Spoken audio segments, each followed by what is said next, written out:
தமிழ்நாடு பார்வை மாற்றுத்திறனாளிகள் கூட்டமைப்பு சார்பில் 3 அம்ச கோரிக்கைகளை வலியுறுத்தி கவன ஈர்ப்பு போராட்டம் நடைபெற்றது. தமிழ்நாடு சட்டப்பேரவையில் நாளை மாற்றுத்திறனாளிகள் நலத்துறை மானிய கோரிக்கை விவாதம் நடைபெறவுள்ளது. இந்த நிலையில் சென்னை மாவட்ட ஆட்சியர் அலுவலகம் அருகே தமிழ்நாடு பார்வை மாற்றுத்திறனாளிகள் கூட்டமைப்பு சார்பில் 3 அம்ச கோரிக்கைகளை வலியுறுத்தி கவன ஈர்ப்பு போராட்டம் நடைபெற்றது. இதில் நூற்றுக்கணக்கான மாற்றுத்திறனாளிகள் கவன ஈர்ப்பு போராட்டத்தில் கலந்து கொண்டனர். தொடர்ந்து பேசிய கூட்டமைப்பு ஒருங்கிணைப்பாளர் மனோகரன், கோரிக்கைக்கு அரசு செவிசாய்க்கும் என நம்பிக்கை இருக்கிறது என்றும், அப்படி இல்லை என்றால் போராட்டங்களை தொடர்ந்து வெடிக்கும் எனவும் தெரிவித்தார்.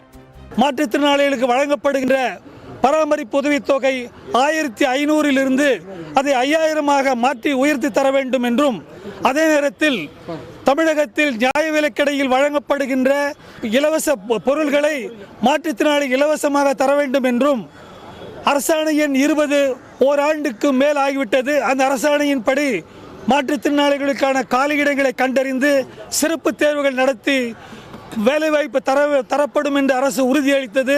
அந்த அரசாணையை காற்றில் பறக்க விட்டு விட்டார்கள். அதனை உடனடியாக செயல்படுத்த வேண்டும்.